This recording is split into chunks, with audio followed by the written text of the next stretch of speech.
Metro rail திட்டம் அதிமுக ஆட்சியில் போடப்பட்டது 5 ஆண்டு காலமா முடக்கி கிடக்குது. அதுக்கு பில்ட்ட போட்டுக்கிட்டு இருக்காரு. மீண்டும் அதிமுக ஆட்சி வந்தா மெட்ரோ ரயில் திட்ட பணி தொடங்கும். விமான நிலைய விரிவாக்கம் அதிமுக ஆட்சியில் நிலஎடுப்பு செய்யப்பட்டது. தேவையான நடவடிக்கை எடுக்காத நிலுவையில் இருக்குது. அதிமுக ஆட்சிக்கு வந்த உடனே விமான நிலைய விரிவாக்க திட்டம் மேற்கொள்ளப்படும். 20 கோடி மதிப்பீட்டில் கோயில மத்திய அரசுடன் கொடிசியா தண்ணீர் அமைப்புடன் இணைந்த ராணுவ தளவாட பூங்கா 1500 கோடியில் ஸ்மார்ட் சிட்டி திட்டம்.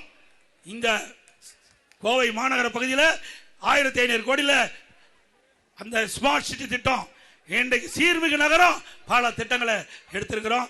இந்த கோவை மாநகரத்தில் இந்த ஸ்மார்ட் சிட்டி திட்டத்தின் மூலமா பல திட்டங்கள் நிறைவேற்றப்பட்டிருக்குது. அதிமுக ஆட்சியில் 320 கோடியில் மேற்கு புறவழிச்சாலை, 479 கோடியில் ஆத்துப்பாலம் குடப்பாலம், 290 கோடியில் அரசு மருத்துவக் கல்லூரி மருத்துவமனை, 100 விழா கட்டிடம், 253 கோடியில் ராமநாதபுரத்தில் உயர்மட்ட மேம்பாலம், 230 கோடியில் நொய்யல் ஆற்று உடனமைப்பு, 194 கோடியில் காந்திபுரம் 2 அடுக்கு மேம்பாலம், 415 கோடி மதிப்பீட்டில் ஈச்சனாரி முதல் பொள்ளாச்சி வரை 4 காங்கிரீட் சாலை, தொண்டாமுத்தூர், பொள்ளாச்சி, மேட்டுப்பாளையம், புளியங்குளம், பல்லாடு, பல்லடம், அமனாசி 6 இடங்களில் புதிதாக அரசு கலை மற்றும் ஒரு அறிவியல் கல்லூரி கொடுத்து ஏழை எளிய ஒடுக்கப்பட்ட நசுக்கப்பட்ட தாழ்த்தப்பட்ட கடை கோட்டிருக்கின்ற மாணவ மாணவி கூட குறைந்த கட்டணத்தில் பட்ட படிப்பு கொடுத்தது.